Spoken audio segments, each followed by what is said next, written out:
Dumelang, welcome to Face the Nation with myself, Clement Manyatela. It's great to have you with us here on SABC News. On the show tonight, what happened in the ANC disciplinary committee today against former President Jacob Zuma, who's facing charges of contravening the ANC's constitution? Well, the man who represented him in the DC today, Tony Yengeni, faces the nation tonight. Zuma publicly stated that he intended to vote for the rival MK party. He urged his supporters to oust the ANC in the elections and appeared on the MK party's list of parliamentary candidates. And the ANC says all this contravenes the ANC constitution. So what defense did Tony Yengeni put before the ANC on behalf of Jacob Zuma? He's going to speak to us tonight. Also on the show, will Johannesburg Mayor Kabelo Gwamanda be hanging his mayoral chains? It looks like that will be the case if Action SA and the ANC formalize their partnership. Is his party ready to help him pack up? Al-Jama-ah's president, Ganief Hendricks, joins us tonight. And then later, the victims of VBS looting want justice. They want their money back. And they want all those who wrongly received money from VBS to pay it back, including politicians. But will they? We're going to speak to the VBS Stakeholders Forum following their desperate call earlier today for the bank to be resuscitated. But first, my comment.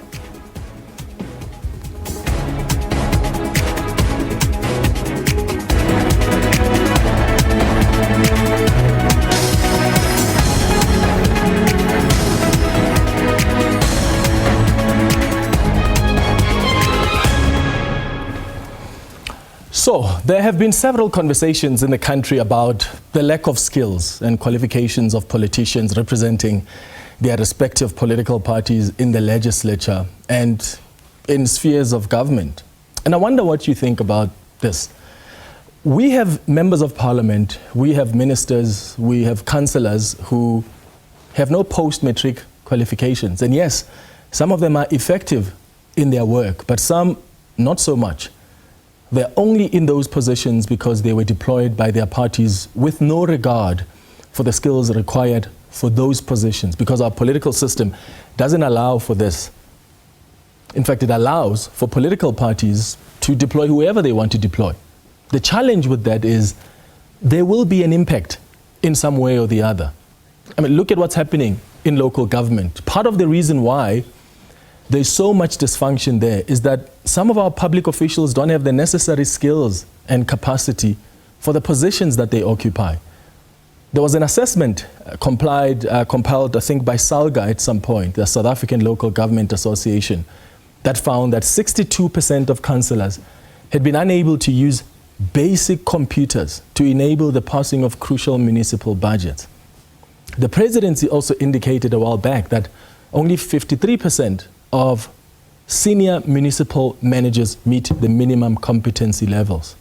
So with this reality, of course there will be dysfunction. But the problem is some of our political parties don't even deploy people with capacity, right? The legislation doesn't require that these councillors or MPs or ministers or MECs must at least have some minimum education level. And sometimes that causes problems. So why can't we professionalize the legislatures? Why can't we professionalize the city councils, even the executive, to ensure skilled knowledge? Why are our MPs or councillors with only matric not making attempts to improve their level of education? It can be something short, especially for those who still have the opportunity to do so. Take up a short course if you can. Because it's not all councillors or MPs or ministers who are able to grasp complex issues, some of them financial, with only a matric certificate. Look at the city of Johannesburg. The mayor there is Kabelo Gwamanda, who is possibly on his way out. He only has matric. He's in charge of over 80 billion rand or so budget in the city of Johannesburg. He makes decisions for about 6 million people who live in Johannesburg. This is what he once said when he was asked about his qualification here on the SABC. I went to Coronationville High. It's a colored high school, of which I was able to get an understanding of how different ethnic groups and orientations interact in different environments and the challenges that we face and how we exchange notes generally on our daily lived experience. And unfortunately, I had to leave high school from grade 11 and then went to Parktown College here in Parktown, where I was able to study my National Senior Certificate. So that was his explanation. Has he at least enrolled for a course or some degree or diploma somewhere just to improve his knowledge? Or is he comfortable as the mayor with just matric? And I suppose that's a question I'm asking broadly, and not just about Kabelo Kamanda, because sometimes there are even institutions like Parliament that make available opportunities for people to further their studies. Just today in Parliament, the DA's Natasha Mazzoni was asked about her qualifications by the EFF. This is what she said. In the year 1996, I matriculated from the Glen High School. I have not completed a law degree, neither have I ever said that I've completed a law degree. I am, however, now in my 4th term of Parliament, and please believe me when I tell you, I am a master in manners, and you would do very well to learn a little bit from me. Thank you so much for the question. Like even that, like in Parliament, I checked earlier today with people who work in Parliament, and they said, yeah, we do have opportunities. If you want to do post-matric qualifications, Parliament has opportunities. Why are they not taking up those opportunities? And look, like I said, sometimes other people can wing it, right? But other people are able to, with their lack of education, somehow do some meaningful work. I mean, let's look at former President Jacob Zuma. He was still able to lead the ANC. He was still able to command some kind of respect within the organization, lead government, achieve some things in government, engage with his counterparts on a global scale, even with no solid education background. And those who often challenge his tenure don't often mention his level of education. They'll accuse him of other things like corruption. But sometimes you have councillors or MPs who have no matric or have only matric, but are expected to hold an MMC of finance accountable, and they're expected to discuss budgets and loan facilities. So there are many other politicians I can mention who only have matric. The leader of the DA, John Steenhuisen, who is now the Minister of Agriculture, also only has matric. And to be fair, some parties have taken it upon themselves to encourage their members to study. I remember the ANC Secretary General, Fikile Mbalula, saying that party members who did not meet the minimum requirement of a post-matric qualification would be disqualified to serve in Parliament and the provincial legislature, which is a good sign, right? Imagine if they said the same about members who are facing corruption charges. But anyway, the EFF as well has made education so fashionable. Look at their top leaders. In fact, Julius Malema once said there must be at least 10 PhD holders in the EFF on their list to Parliament. They've been encouraging their members to go study further. Julius Malema came in, he went and furthered his studies. And it's impressive to see how they make education fashionable even among the top leadership of the organization. That's not what you see in some of the political parties. And as I said, this is not just about the issue of resources, because Parliament and other institutions has programs that help MPs who want to improve their studies. So do you think, and this is the question we're asking you tonight, do you think we need legislation that requires that these councillors and MPs and ministers and MECs must at least have some minimum education level, like a post-matric qualification? Do you think that would make a difference? And if that's the way to go, how do we avoid this becoming a barrier for ordinary South Africans who are elected to represent their constituencies? So wouldn't requiring degrees or formal tertiary education somehow create a situation where the political sphere is only for the elite? What do you think? Please send us your WhatsApp voice notes.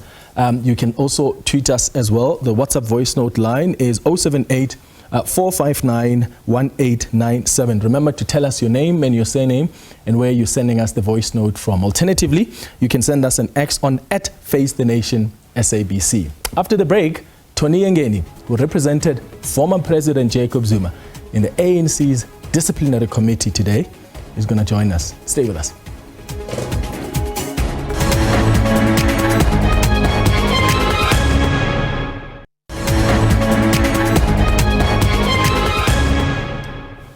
Welcome back. Now, despite former President Jacob Zuma's disciplinary hearing with the African National Congress being held virtually today, over 100 uMkhonto weSizwe party supporters gathered at Beyers Naudé Square in the Johannesburg CBD to show some support for their leader. Zuma has been charged with bringing the ANC into disrepute by campaigning for another party while still an ANC member. ANC Veteran Tony Yengeni is representing the former president at that disciplinary committee, and he's joining us in studio this evening. Mr. Yengeni, thank you so much for making time for us. Good evening. Good evening. Maybe let me start by asking you what the former president said to you when he asked you to represent him. How did he explain that? Why did he choose you? Well, he didn't explain why he chose me, but he simply asked me to represent him at the TC of the ANC. I guess it's because we come a long way as comrades that worked together both in exile and when we came back home. What happened today at the disciplinary committee? Well, as a former President Zuma's representative, it was my responsibility to represent him in terms of his views on the TC. The first issue was the platform for the TC. You may remember that there was a time when the ANC decided to summon him to a TC, and they gave the venue as Luthuli House, Johannesburg.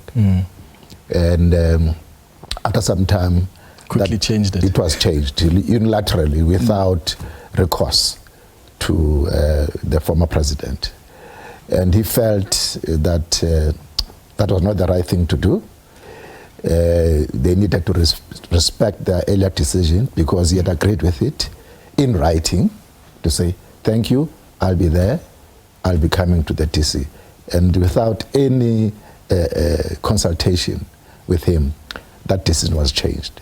So the first point that we made was we think this is in violation of the rights of a member. When a venue has been agreed to, you need to stick to that. And he still insists on the earlier decision that this meeting should be physical. So let's look at the content now, because the ANC says he has publicly stated that he intended to vote for the MK party. He urged supporters to oust the ANC in the elections. He appeared on the MK party's list of parliamentary candidates, and the ANC says he violated the ANC constitution. So what defense did you put up as his representatives? Well, we actually never even reached there. We didn't get to the merits and demerits of this case, because for the first hearing and the second hearing, we were dogged around the technical, venue, time, pre-hearing aspects of this DC process. So we never actually got to a point where we dealt with the merits and demerits of this case. So to clarify, as his representative, you're still trying to make sure that the hearing can be held physically so that he can appear. That's part of the fight you're trying to put to the ANC. Of course, yes, because I explained to the DC that historically and strategically, the ANC has always embraced openness and transparency. And Comrade Jacob Zuma would like to have a physical meeting so that he can look at his accusers in the eye. Especially around an emotional and difficult issue like a DC. To subject an old man of in the age of the 80s to be fiddling with gadgets to be able to face a DC is not something that he'd want to do. He would want to sit in a room with his comrades and discuss and debate the matters at hand. So, and therefore, this notion of hiding behind closed doors, behind a computer and a cell phone, is not something that he can fathom. So did you walk out of the inquiry today? Did you leave them while they were continuing with it? What happened really when you left? Well, when I left, it was after they'd decided that they're proceeding with the virtual platform, and they're not going to allow us to have a pre-hearing as we asked them to do, because there are things that we wanted to talk about during that pre-hearing. And they simply said, no, okay, we are proceeding with or without him, and no pre-hearing, and we're calling the first witness. And then the first witness came today.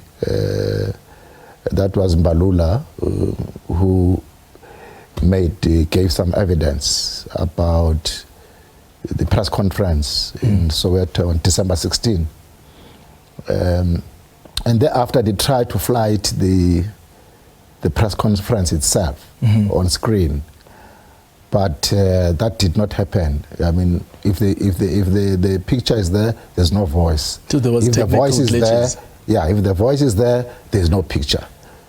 After 10 minutes, like, guys, this is what I warn you about this virtual platform. Okay. So I'm not putting up with this nonsense. I'm leaving. And you walked out. And so if they continued then without the former President Jacob Zuma and his representative?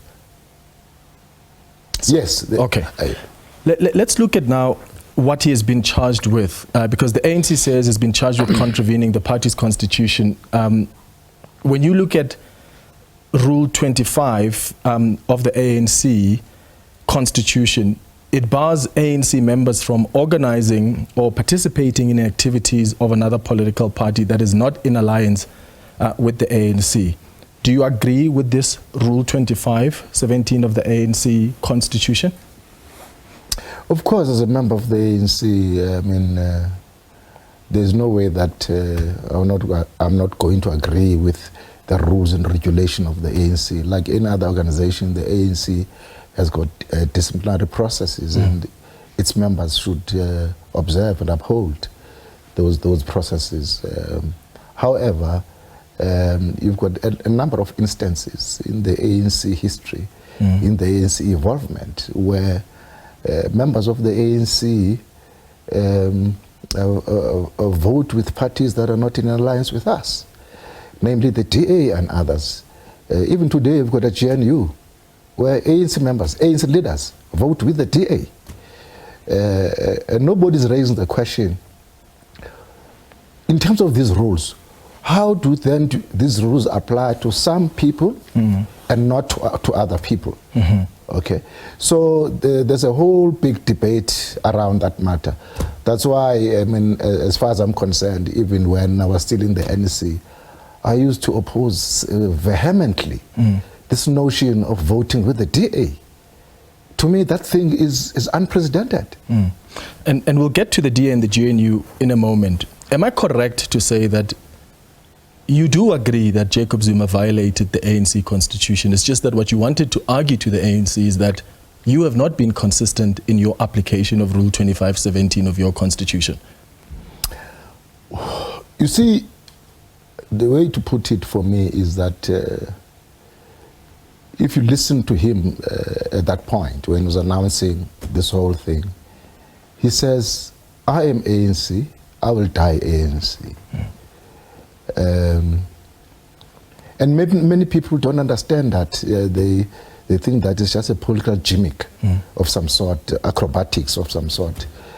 And but he's basically saying, I've tried everything in the book to try and raise my issues for their resolution, but I've been rebuffed. This is my last resort. And then, you know, he announced what he announced on December 16. And in that last resort, he violated ANC constitution. Well, that's a matter for the DC to, that's why there's a DC process. They must look at all the evidence, they must listen to him, they must weigh the evidence, they must pose questions to his witnesses and vice versa, and thereafter they must take a decision. But as his representative, what do you think? Rule 25.17.13 of the ANC Constitution says, and I quote, it bars members from, and I quote, joining or supporting a political party other than an organization in alliance with the ANC. I mean, that's a tick already. The former president was supporting the MK party. We heard him on the press conference saying, vote for this organization.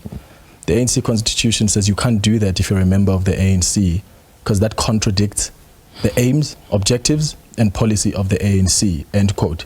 Rule 25.17.14 says he can't stand as a candidate representing a political party opposing a candidate duly endorsed by the ANC. And we know he was number one on the MK parliamentary list, so he was representing the MK. So already I'm quoting two rules that he's violated here. And there's no question about it. We've heard him say it. You've heard him what he said in that press briefing. You know he was number one on the ANC's parliament, on the MK party's parliamentary list. So he violated, at the very least, from what I'm telling you, two sections of the ANC's constitution. Well, as I said earlier, you sitting there can say that and say he violated. But you know better that in this country, you can't just sit there and say he violated. There must be a process. That's what we have been doing in the last 2 weeks to determine the veracity of these allegations. And as I'm saying to you now that there's a question that arises at this point in time.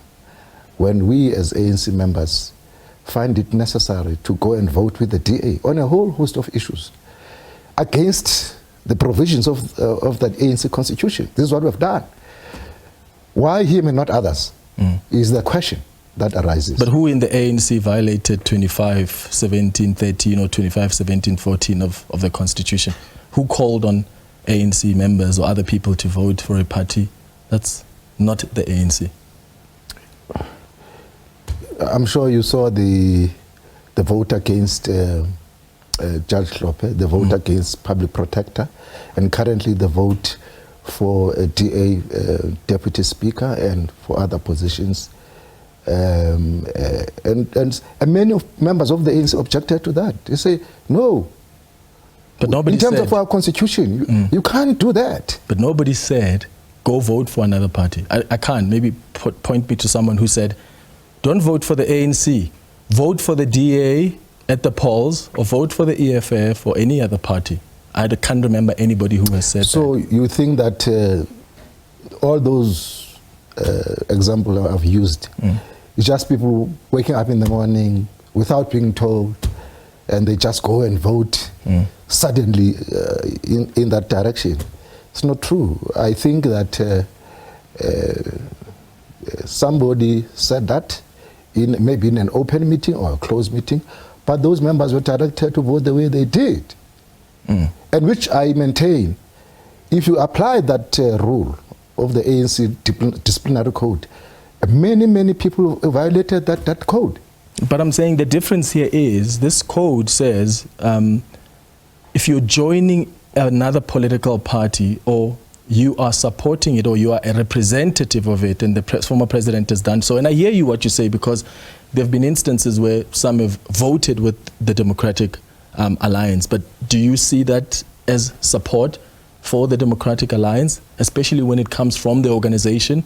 Because in our party political system, when you are a representative in Parliament, as a member of Parliament, you are there on the party ticket. And what we have come to know is the DA, the EFF, the ANC are always going to instruct their members of Parliament on how to vote. So that's not someone who just wakes up and decides. And we've seen instances where Nkosazana Dlamini Zuma, for instance, said, I'm not going to vote in this case last year. But the examples you're giving me, there was an instruction from the ANC that this is how we're going to vote. That's exactly the point I'm making. How does the ANC instruct its members to vote and break the rule, its own rules, to vote for a party that they're not in alliance with, to vote for the party that stands opposed to everything that the ANC stands for? And you want to justify that. I think that the same must apply. What applies to Zuma must apply to everybody else. So what's going to be your position now? going forward? Because clearly they've continued without you and the former president. They're going to hear the witnesses from all their witnesses, and they're going to make up their decision. So if the disciplinary committee says Jacob Zuma has to be expelled, is he going to appeal that? What's your next recourse? No, the next step for me is to brief him about the process thus far. And I'm intending doing that over the weekend. And then he, as the member that has been charged by the DC, he then must instruct me and give me further instructions about what is going to happen next. How do we go forward from here? How do you understand the position that he's taken? When he says, I insist that I'm still a member of the ANC, but I'm still going to lead another party. And what we've come to know, what he has confirmed, is that in fact, he is the man that founded the MK party. How do you understand his position there? So what happens if, because my understanding is that he actually has an issue with Cyril Ramaphosa's ANC, to quote him. What happens if President Cyril Ramaphosa is removed from the ANC? Does he return to the ANC? Does he bring the MK party? What's the position there? Well, I don't know what will happen in the future. I can't speculate, but the way I understand it is that Jacob Zuma has been a member of the ANC for more than 60 years and occupied very senior positions in the movement. Deputy President, President, and it's very difficult in that situation to say he will suddenly wake up one morning and the ANC is out of his system. It's not going to happen. I mean, I can apply that to myself. You know, it's not. I don't know any other political home except the ANC. So I think that the point that he's trying to make is that whatever happens going forward, at the end of the day, no one can take the ANC out of his system, and he will die ANC. Even if he can be voting for somebody else here and there, but the ANC will remain in his system until his death. That's a point that is making. Even if he is destroying the ANC.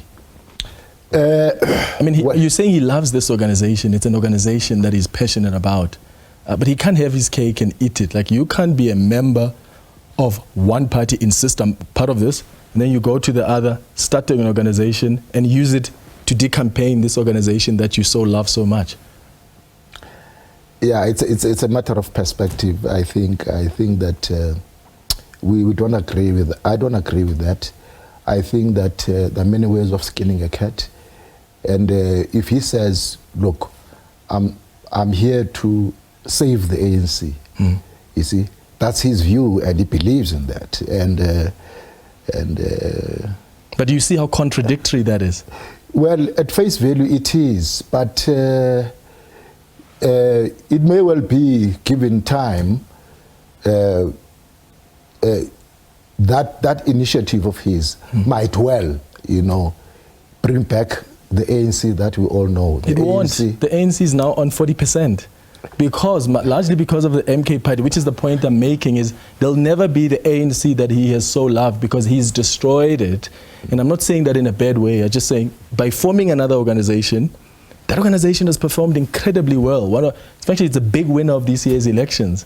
He has destroyed this organization. If he continues with this organization, how does the ANC resuscitate itself? It's going to take a long time before the ANC somehow regains, if that's even possible. I think that is absolutely outrageous. It's wrong. I'm saying this because I've been a member of the ANC for a very long time. Jacob Zuma is not the problem to the ANC or Julius Malema. These are not the problem to the ANC. Actually, these are people who grow up in the ANC. There's nothing else they know except the ANC. If you look at the policies of the MK party or the policies of the EFF, how different are they from the ANC? The problems of the ANC are different. The source of the problems of the ANC are very, very different. It's not Jacob Zuma. It's not Malema. That's absolutely wrong. What do you think the problem is? The problems of the ANC is its inability to govern the country properly and to deliver services to the people. Basic services. I'm not talking bridges and airports and Water. When did that problem begin of failing to deliver services? You know the problem. You're asking me a question whose answer you know. Okay, let me tell you what I think. I'm not going to play games here. You see, you know what the problem is? I think the problem didn't begin 2 years ago, or 5 years ago, Yes. or 6 years ago, Yes. or 15 years ago. There's always been an inherent failure to deliver services because there's been a mess at local level, which is why every year the Auditor General has been telling us about the dysfunction at municipalities, and that's the coal face of service delivery. So even during Jacob Zuma's tenure, there was failure to deliver services. I've heard that narrative that you guys are peddling.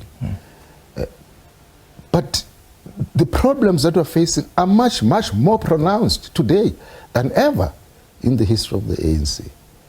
I mean, the very fact that we moved from 57%, this is the people speaking, it's not me, the masses, from 57% to 40%.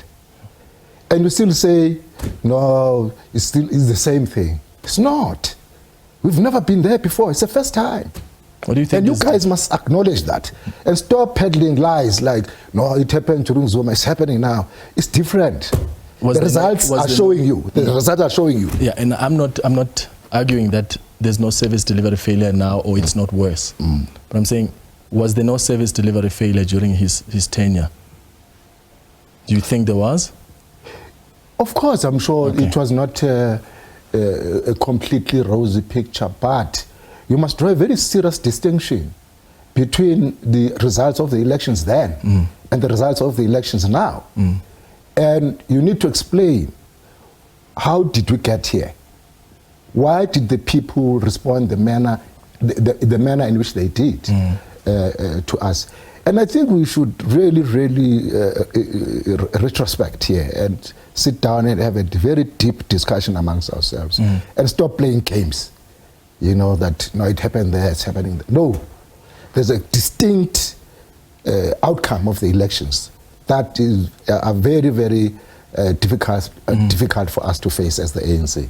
What do you think of, because this is happening while President Cyril Ramaphosa is at the helm of the African National Congress. Do you believe that part of the reason why there's been this electoral decline is that there have also been questions around his leadership, or do you think it's solely about service delivery and also just the ANC as brand ANC, whose credibility has been diminishing over the years? Or do you think there's some aspects that have got to do with the ANC president currently?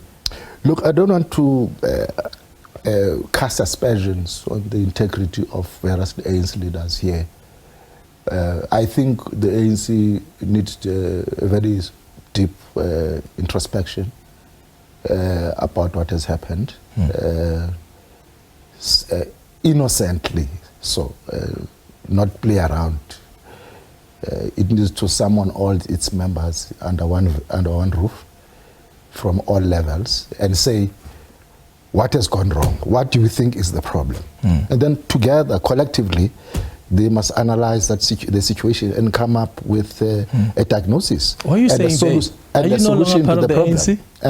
You keep on saying they. You speak about the ANC as if you're not part of it. Are you no longer part of them? Oh yeah, there you go again, playing games. No, it's a genuine question. No, really. no, I'm part of the ANC. I'm saying they because, you see, the responsibility of calling together, you know, all these meetings around under one roof is that of the leadership of the ANC, because you raised the issue of the leadership. What do I think about the leadership? And I'm saying to you, what I think about the leadership is that at this point, a very serious introspection must be done by the leadership. But in that introspection, they must call all other members from all levels to say, this is very difficult, guys. How did we get there? How do we move out of this morass? You know, I think that's what must happen. Yeah. You have raised a lot of issues about what's not happening, what's not making you happy about the organization right now. And I'm interested to know, what confidence do you still have in the ANC? Because you are still a member of the ANC. I would like to believe you still believe in the organization, you believe in the leadership of the organization. What is it going to take for you to also decide, okay, I'm out? Or will that moment never come? Are you going to continue fighting from within for the ANC that you had joined from the beginning? Okay, I'm ANC now, and I'll die ANC. That's what Jacob Zuma said. Yes, Look at him now. Exactly. But I think that a lot has to be done and said about what has happened and how we correct ourselves. And I'll be very much part of that correction, introspection. I don't think everything is lost. I think the ANC can still stand up on its 2 feet, can be saved, if it seriously introspect and call everybody from veterans to women to youth to regions, branches, and we sit down there seriously and we say, what has gone wrong and how do we go out of this hole? Tony Yengeni, I appreciate you coming on the show tonight. Thank you. That's the ANC veteran Tony Yengeni speaking to us about his representation of the former President Jacob Zuma in that ANC disciplinary committee. He says he's had to leave. There were technical glitches, but also they didn't want to budge on the request to actually have this hearing physical. So the ANC has continued with it, calling its witnesses. So we'll wait and see what outcome will come out of this National Disciplinary Committee. The question we've been asking you tonight is about qualifications of ministers, members of parliament and councillors. Do you think education is somehow necessary, some formal education of sorts? Or do you think in some instances that's not necessarily the case? We'll play some of your WhatsApp voice notes and look at your tweets when we return. Stay with us here on Face the Nation.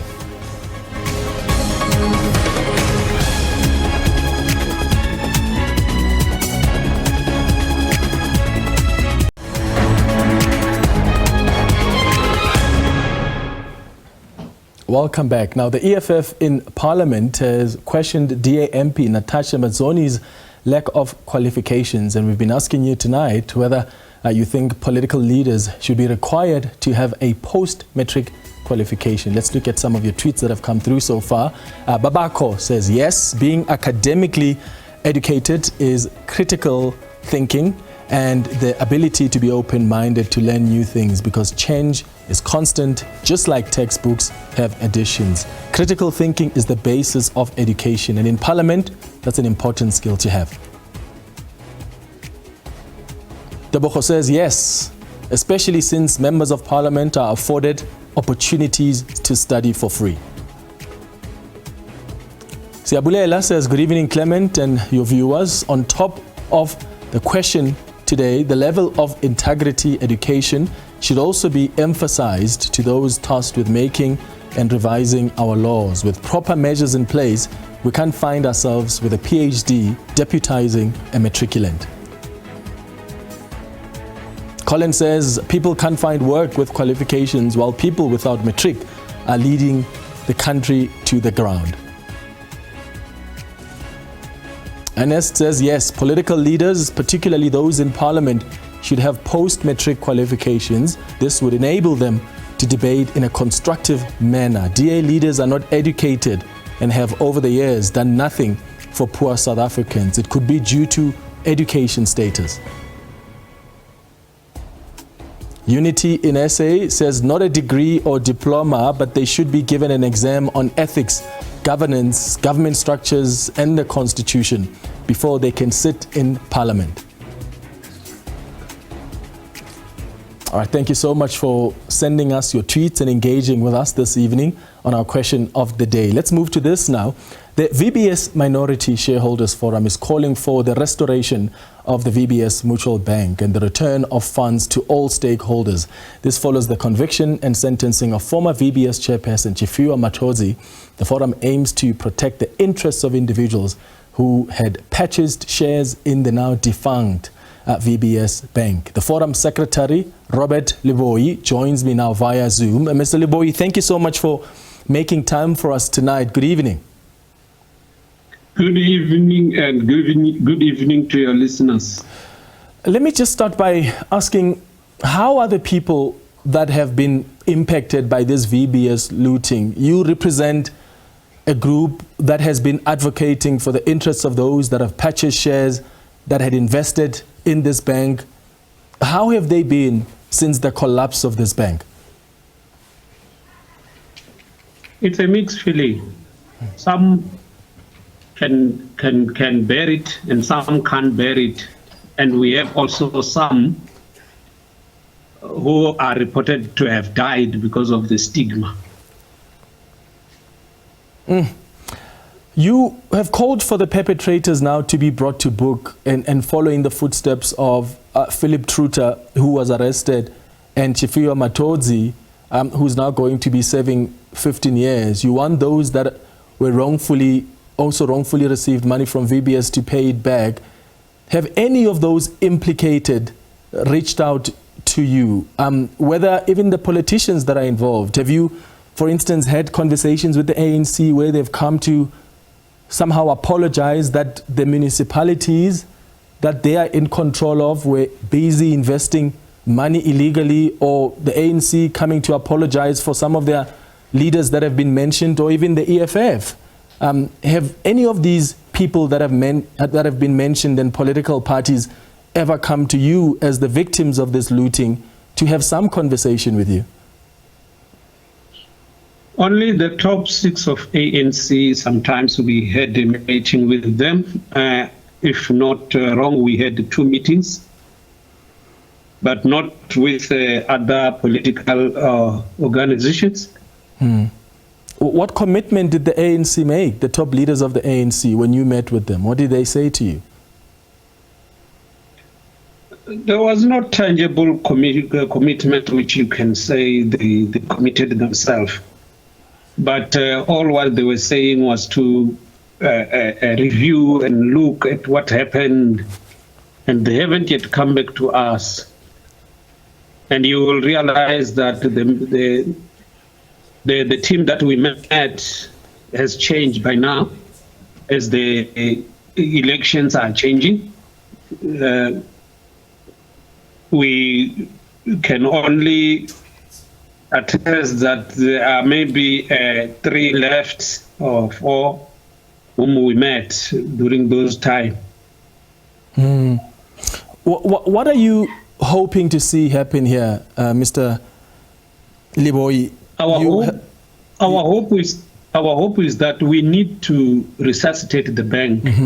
The reason why we have to resuscitate the bank is that you will know that that bank had bonds accounts, which are for people who are staying in a permission to occupy sites. And there is no bank out of this commercial bank which can buy that book. And that book belongs to us. And if it's not coming back or it's not being resuscitated, then where are we going to take all this payment or the bonds to? Presently, the liquidator is taking the money, it's collecting the money, but that cannot be life. It should come to an end. That's why we said we want our bank back. Yeah. When you say that you want those that have received the money from VBS to pay it back, who are the people? Are we talking here about specifically the people that are now facing the charges, who are now in the courts? Or are you talking here about also people that are accused of having received some money? I know we've been trying to get a hold of the SACP, for instance, because Matodzi says they received about 3 million rand. It was VBS money that paid for their conference in 2017. They haven't agreed to any interview since we've been asking for it over the last 2 weeks or so. When you say that they have to pay back the money, are you referring to just those in the courts, or those that are not necessarily in court but are also said to have benefited from the looting of this bank? What did you mean by that during your press conference? No, we mean everybody who has been implicated with this. If you take, for an example, Matodzi, who went to the judiciary and reveal all the things that happened. It cannot be that he is charged and it ends up there. But it must also cascade to the property, because it doesn't mean that the property that he has, it's his. Because if you have stolen something, then it means that the property that you are having now doesn't belong to you. They have to sell those properties so that they can recover the money. Yeah. Well, and then pay the money back to the people that loses the money. Here we are talking about a lot of people that were on Stokvels. And we're talking about the churches, and we're talking about the clubs. They didn't get any cent. The only people who got money were the individual investors. Yeah. Those get up to the maximum of 100,000. If you have 600,000 that you invested, then it means that you got only 100,000. Then the 500,000 is still there. Sure. It's really terrible what's happened to you guys. Thank you so much for making time for us. Robert Liboi is with the VBS Minority Shareholders Forum. When you hear stories like that and how people have been impacted by the politicians and executives of the bank who are simply being greedy and being thieves, it just makes you wonder how people get to a point where they think it's okay to steal money of pensioners like that, to steal money that belongs to the poorest of the poor, money that has been invested because they've got plans for their future. And some of them don't even have the conscience to pay back that money and apologize for having benefited from it. Let's listen to some of the WhatsApp voice notes that have come through on the question we've been asking you tonight about the qualifications that members of parliament should or should not have, and what your thoughts are. Let's take a listen. Good evening, at the Face of Nation. True to my opinion, I do understand all these politicians, they must be educated. They must be educated because they are running the nation. They must be educated. They know what they're doing. We can't take the people that are not educated and putting on running the country. You're speaking with Raison Goveni. I'm from Giani at Lipompo. Thank you. Good evening to you. Mina, I would say higher education qualification has got nothing to do with the leadership. Leadership is something that you are born with. You lead people. It's not like management where you've got to learn to manage, some like your office or what. The leadership is something that you're born with, to lead people. No, it's important, Clement, for politicians to be educated. There should be a minimum requirement for everybody who's holding a public office.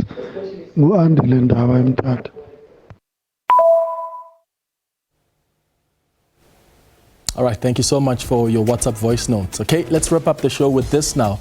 Al-Jama-ah leader Ganief Hendricks has accused Action SA leader Herman Mashaba of misleading the country over the Joburg mayor issue. Remember, Action SA yesterday outlined the party's conditions for partnering with the ANC in the city of Johannesburg to form a new government, the first of which is the removal of Mayor Kabelo Kwamanda. Another demand is the reversal of the 200 Rand electricity surcharge imposed by City Power on prepaid users. Al-Jama-ah leader Ganief Hendricks joins us tonight on Face the Nation. Mr. Hendricks, thank you for making time for us. Have you met with the ANC already about whether or not they will be asking Kabelo Kwamanda to resign? What's happened so far?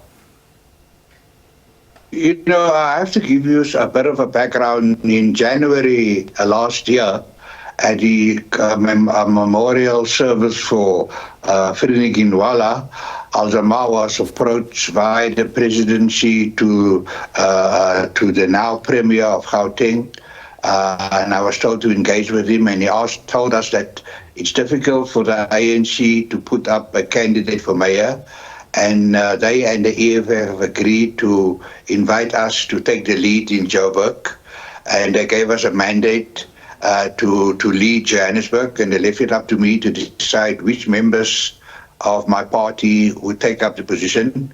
We only had 3 members, so I did so. We are now basically have assisted the ANC and the EFF for 16 months, and I still have the mandate. I haven't changed my mandate. I've been given a mandate to take the lead in Joburg. So what has been happening is that, you know how it is in politics, that the Herman Masaba invited some ANC members to his house. They had discussions, and it was the aim of these ANC members to see if we can create further stability and unity for the benefit of the residents of Johannesburg. I met with the regional chairman of the ANC in Joburg. Yeah. Also the secretary of the province and 4 or 5 other members at the Ruth House. And we discussed the unfolding events, because there's been a media frenzy about this. And I was told that no structure of the ANC has come to any decision with regard to any relationship with Action SA. So we saw that Action SA has put a deal on the table that they will give their numbers to the ANC to create stability, which is a good thing. In return, that Kwamanda be removed as mayor, and the 200 levy be removed. So that was misleading the nation completely. Did the ANC... Let me talk to you about the 200 rand. I'll get to that in a moment, Mr. Ganief. So did the ANC not confirm that... so they're saying that no structure has formally agreed to work with Action SA. So they're not expecting that Kabelo Kwamanda will be resigning, or that they'll support a motion of no confidence in him. Is that what they confirmed to you? There will never ever be a motion of no confidence with the support of the ANC. The ANC will never institute a motion of no confidence in Al-Jama-ah. We are too close. Okay. When it comes to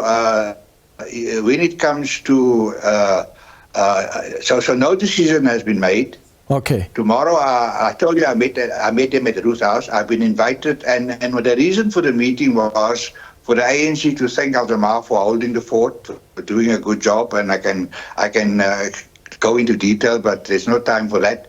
And tomorrow, I've been invited by the provincial Khotla, by the Premier, to come to see him, so he can personally thank us for he heard I'm around. Okay, so if the Premier says, thank us for the good work that we are doing. If the Premier says to you, thank you for your service, Kabelo Kwamanda has been incredible over the last year or so, it's time now for a change. Will you be accepting that as Al-Jama-ah? Look, you must understand that it is Al-Jama-ah's position that a political party with the most seats or most votes should form a government. In this case, it's the ANC. The choice is theirs. They chose, they had difficulties, and they asked us to bail them out because we are a trusted political party. And they felt that while things are settling down and they can rely on Al-Jama-ah to hold the fort. And so if the ANC